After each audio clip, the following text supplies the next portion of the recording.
Kennedy destroyed AOC in 12 minutes. Even her own Democrats abandoned her. You didn't fight for them, you used them. That is what Senator Kennedy said to Alexandria Ocasio-Cortez. 6 words. Her mouth opened. Nothing came out. She turned toward the Democrats on the committee. Not one of them would meet her eyes. Her own party left her isolated on camera in front of the entire country. But those 6 words were not even the worst part. The worst part was what Kennedy held inside that folder. And it all began 2 hours earlier when AOC walked into the hearing room as if she owned it. She delivered the speech she always delivered: inequality, billionaires, working families. The Democratic senators nodded. The cameras rolled. She finished strong and sat back like a woman who had already won. Then it was Kennedy's turn. "Representative," he said, "I admire your passion, I truly do. My grandmother always told me the most important thing in the world is knowing the value of a dollar." He smiled. "So I just want to make sure I understand.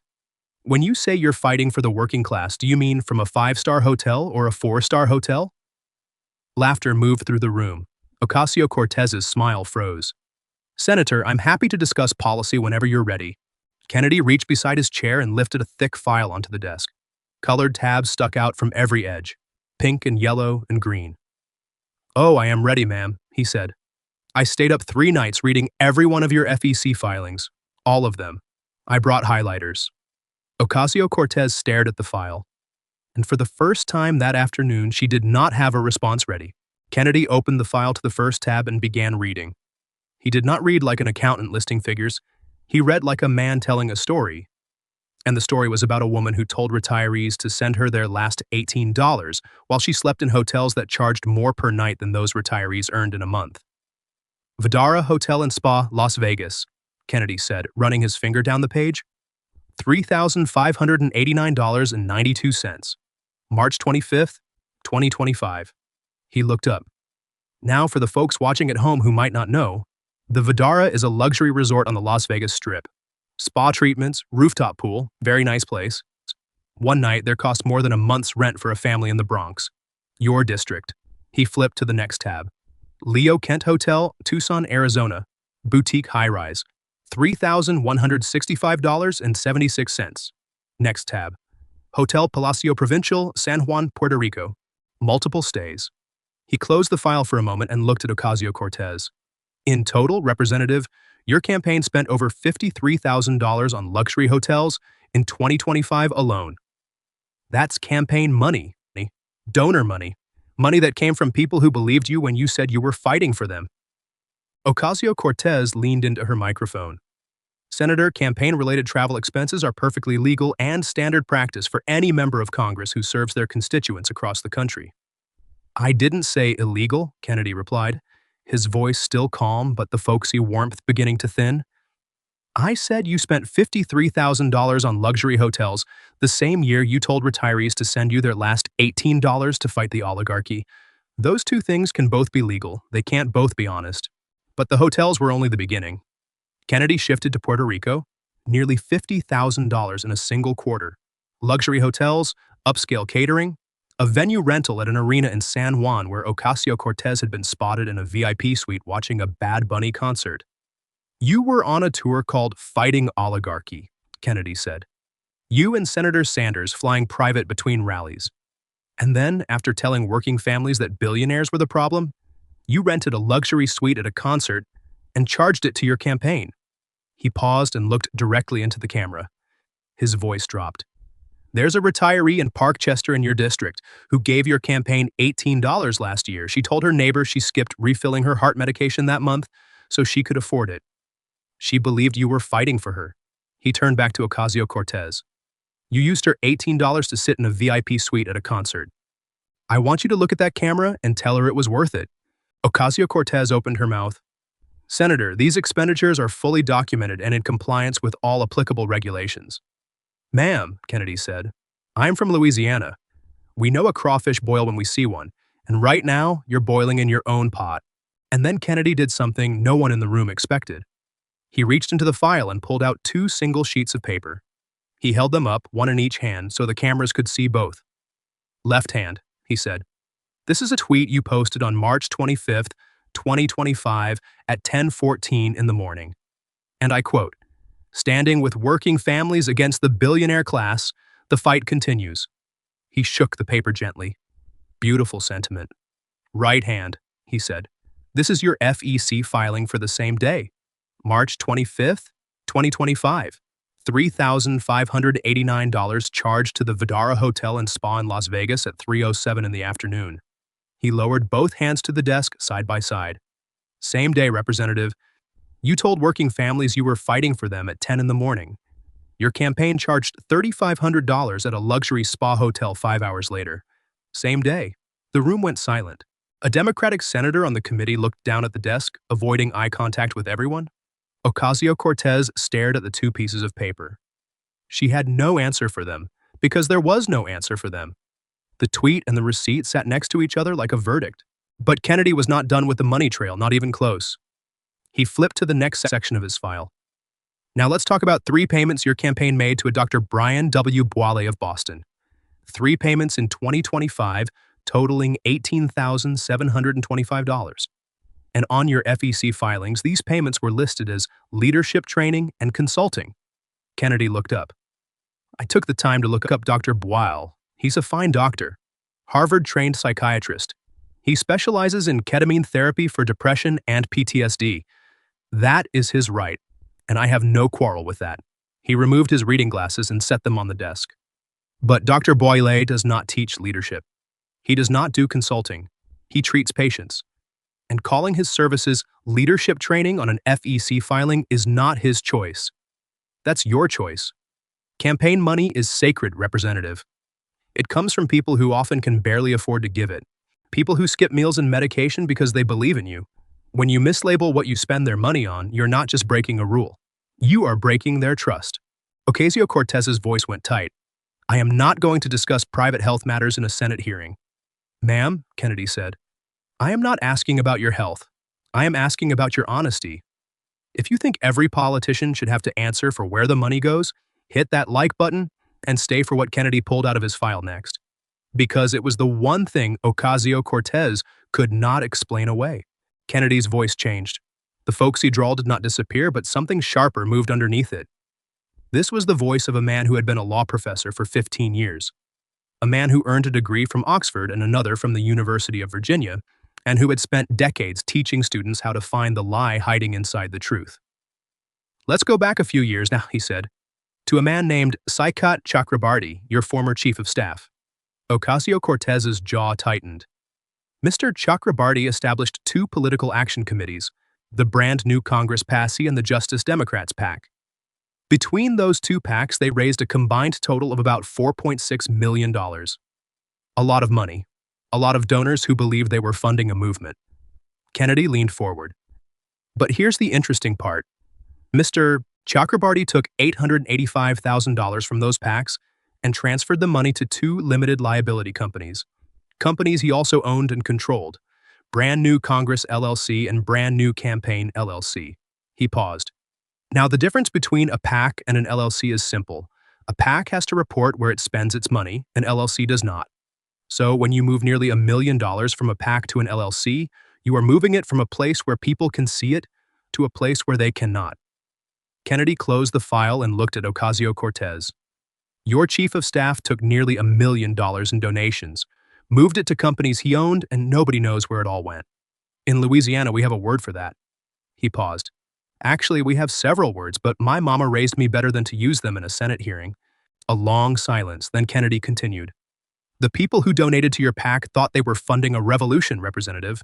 Small donors, working people, teachers and bus drivers and retired postal workers who gave $20 because they believed in your message. Turns out they were funding a shell company run by a millionaire from Silicon Valley, and their money disappeared into a place where no one could track it. But the money was only half the story. The other half was who ran. When the FEC started looking into it, Kennedy said, your chief of staff, the man who built your campaign from scratch, the man who ran your entire political operation, he resigned, just walked out the door. Gone. Ocasio-Cortez leaned into her microphone. Senator, the FEC reviewed that complaint and dismissed it in 2022. That is a matter of public record. They closed the file, Kennedy said. That is not the same as innocent, and you know it. That is the government deciding it does not have the resources to chase every case. There is a difference between not guilty and not caught. And you know the difference better than most. And that was when Kennedy reached for the one document that would silence her completely. He pulled a single printed page from the back of his file.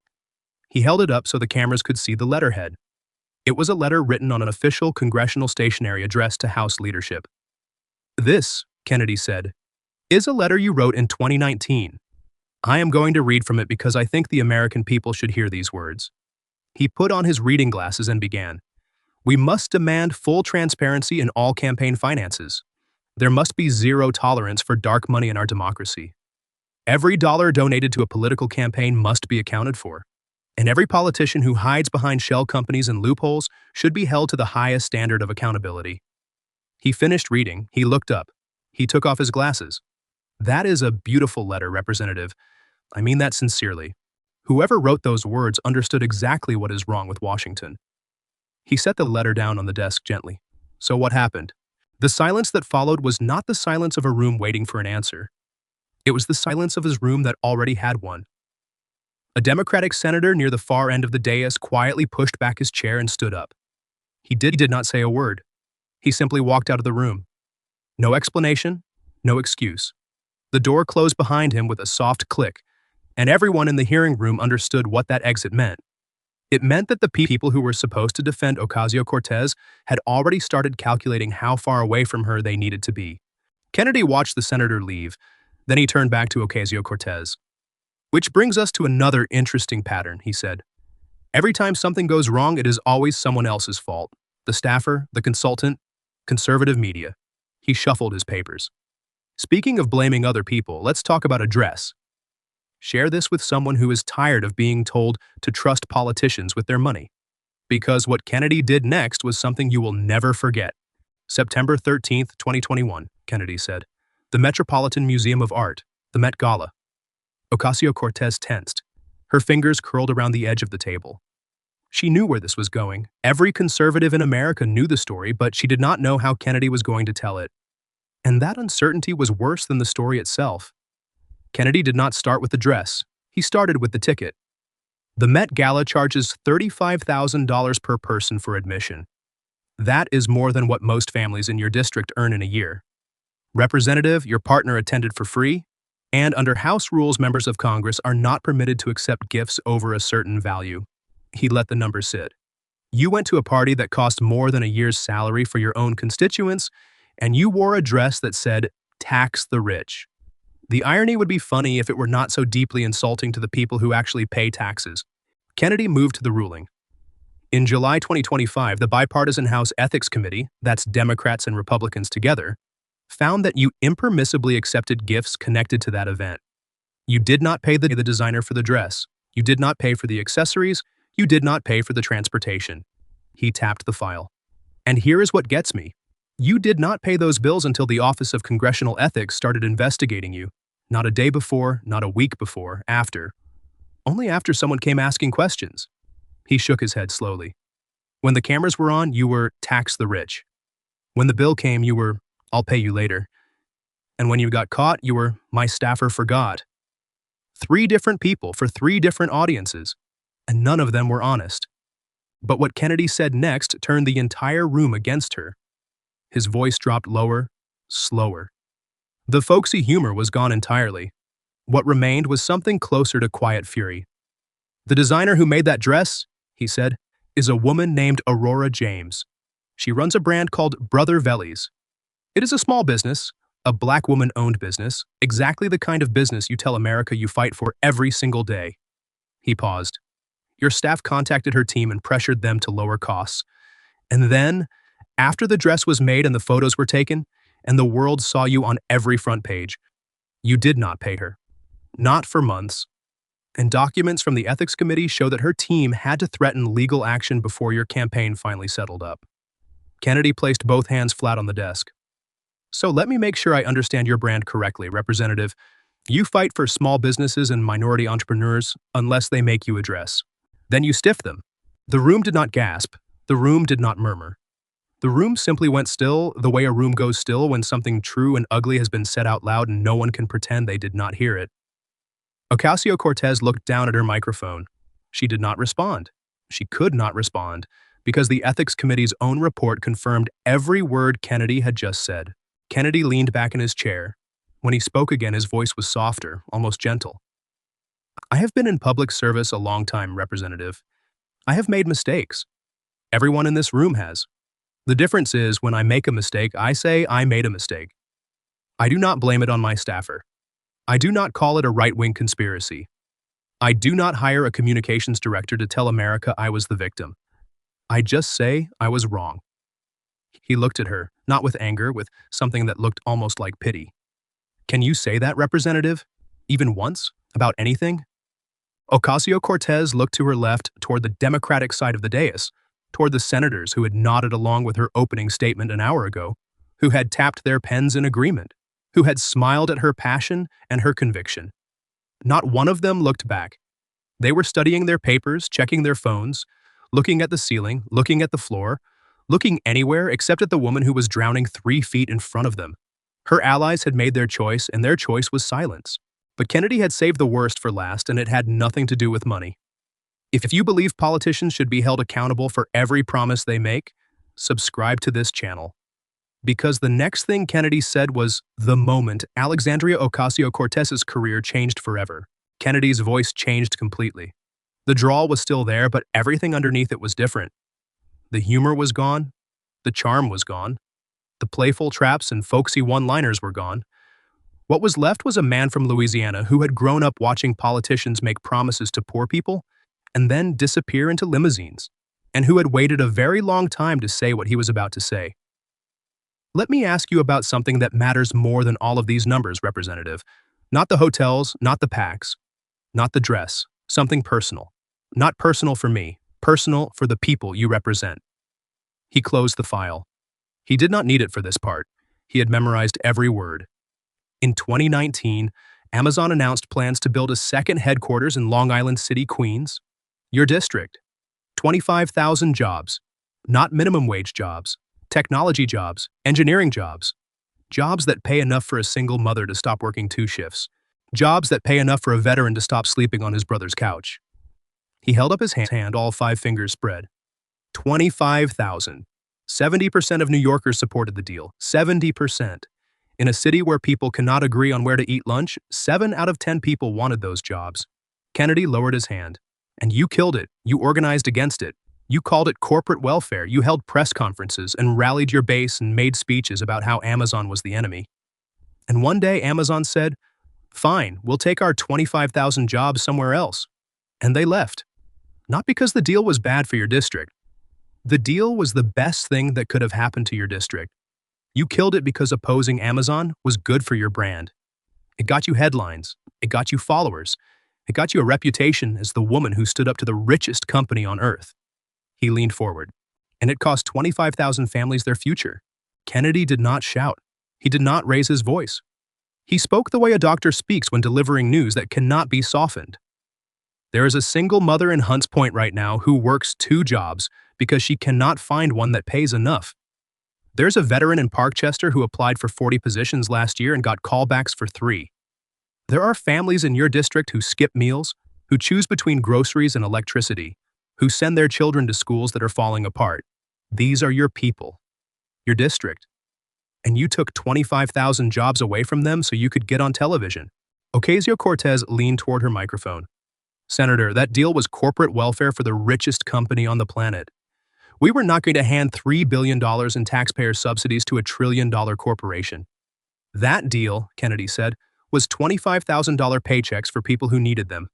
And you chose a talking point over their rent. But it was not just Republicans saying this.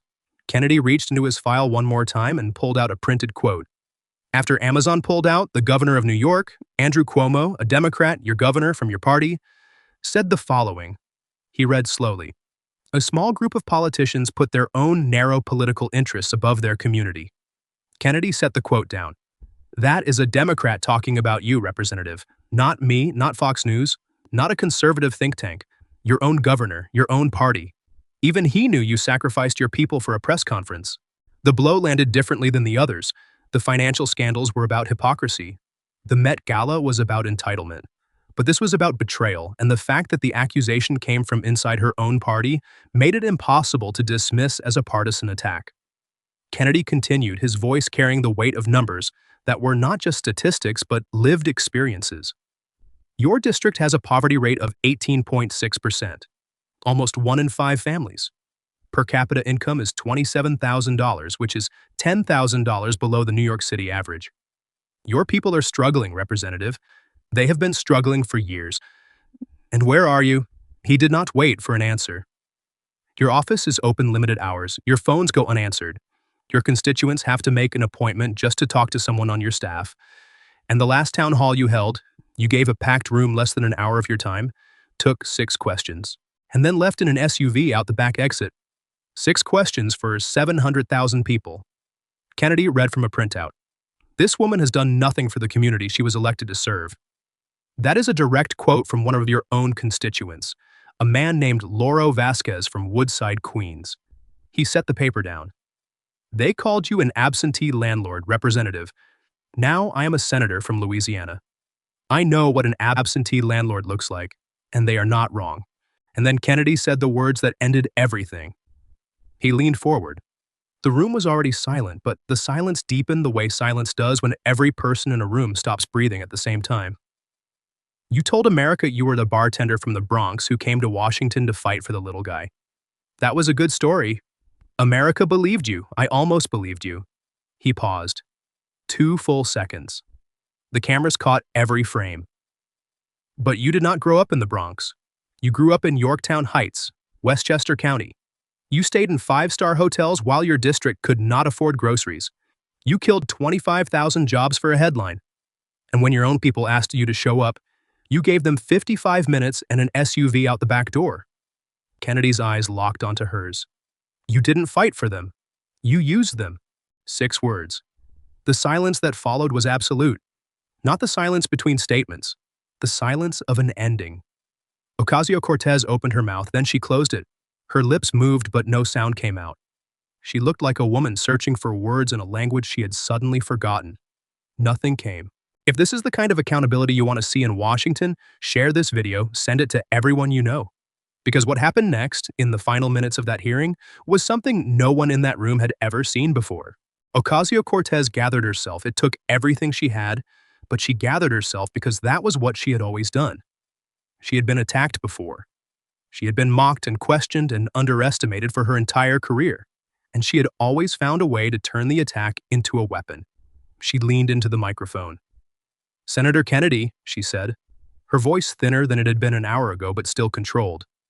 What we have just witnessed is a coordinated political attack disguised as a hearing. This is not oversight. This is a smear campaign. And I will not sit here while my record is distorted for political theater. Kennedy did not interrupt her. He did not raise his hand. He simply reached into his file and pulled out one last piece of paper. He waited until she finished. Then he held it up. This, he said, is a tweet you posted in 2019. I printed it out because I wanted to make sure I got the words right. He read it aloud. We need to hold every elected official accountable. No exceptions, no excuses. If you can't explain where the money went, you don't deserve the job. He read the next line. Transparency is not optional. It is the bare minimum we owe the people who send us here. He set the paper down. Those are your words, Representative, not mine, yours. Every sentence, every word, I agree with every single one of them. He paused. The question is, do you? Ocasio-Cortez said nothing. She could not argue with her own words. She could not call her own tweets a conservative smear campaign. She could not blame her staffer for what she herself had written and published for the world to see. What happened next was something no one in that room had ever seen before. The chairman turned to the next member of the committee, a Democratic senator, the senior Democrat on the panel. This was the moment, the natural moment in a hearing when an ally steps in. When a friendly questioner offers a lifeline, a soft ball, a chance to redirect. Every hearing has this rhythm. Every witness counts on it. The Democratic senator looked at his papers. He looked at the microphone. He looked at Ocasio-Cortez. And then he said 5 words. I have no questions for this witness at this time, Mr. Chairman. No defense, no rescue, not one word of support. Ocasio-Cortez turned and looked at him. The expression on her face was not anger, it was not surprise. It was the expression of someone who had just realized, in the most public way possible, that she was completely and absolutely alone. Kennedy gathered his papers slowly. He was not gloating. There was no smirk, no victory lap. He simply stacked the file, straightened the edges, and set it aside. "I yield my time, Mr. Chairman," he said. The chairman moved to the next senator. The hearing continued, but everyone in that room knew it was already over. Ocasio-Cortez sat in her chair. She looked straight ahead, but her eyes were not focused on anything. The microphone was still on. The room could hear her breathing, one unsteady breath, then another. Her hands rested on the opening statement she had read 2 hours earlier, the speech about fighting for the working class, the speech about how the government owed its people honesty and accountability. 2 hours ago, those pages had been a weapon. Now they were just paper. She reached for her water glass. Her hand was not steady. She set it down without drinking. This was not performance. This was not a woman playing victim for the cameras. This was the moment when someone who had built an entire career on a story about herself realized that the story had just been taken apart piece by piece in front of the entire country, and that there was nothing left to put back together. The hearing ended at 4:47 p.m. Ocasio-Cortez stood before the chairman had finished his closing remarks. Her staff met her at the side door, 2 aides flanking her like bodyguards. For the first time in her career in Congress, she did not stop for the press. Reporters surged forward. Cameras flashed. Questions flew from every direction. "Representative, do you have a response to Senator Kennedy's questions?" "Representative, will you release your full FEC filings?" "Representative, do you have anything to say to the retiree in Parkchester?" She kept walking, head down, eyes forward. No wave, no smile, no clever one-liner. The woman who had once built her entire brand on being the politician who always had something to say had nothing to say. The elevator doors closed. The cameras caught one last frame of her face before they did. It was not the face of someone who had lost a debate. It was the face of someone who went into a fight believing she was the hero and came out understanding that she might have been the villain the entire time. That evening, not a single Democratic leader issued a statement in her defense. No tweets, no press conferences. No, she was treated unfairly. No, this was a partisan attack. Silence. And in politics, silence is never neutral. Silence is a verdict. The Democratic Party looked at the footage of Kennedy questioning Ocasio-Cortez, and they made their calculation. She was not worth losing another seat over. She was not worth defending. She was on her own. The video went online within the hour. Millions of views before midnight, shared and reposted and commented on across every platform in every state by people who had waited years for someone to say what Kennedy had said. In Parkchester in the Bronx, in a small apartment in the district that Ocasio-Cortez had represented for 7 years, an old man sat in front of his television. He had given her campaign $18 the year before. He had believed her.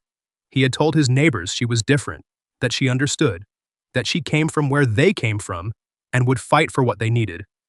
He watched the hearing from beginning to end. He watched Kennedy read the numbers.